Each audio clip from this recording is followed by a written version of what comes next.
मी चर्चेसाठी फक्त मराठवाड्यातले तालुका सेवक बोलवला आहे आणि गावागावात नोंदी रेकॉर्ड शोधणारे, कुणबी प्रमाणपत्र काढून देणारे ह्या बांधवांना बोलवलं आहे इकडं.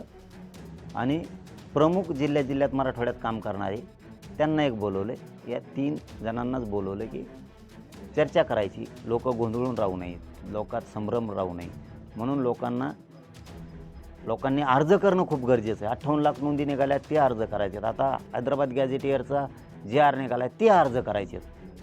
काही आमचे गरीब माणसं आहेत तर त्यांना नाही लक्षात येत लवकर कसा करायचा बाबा अर्ज, कुठं करायचा बाबा, काय करायचं. मग आपण तालुका सेवकाला सांगू, तो गावागावात जाऊन सांगल.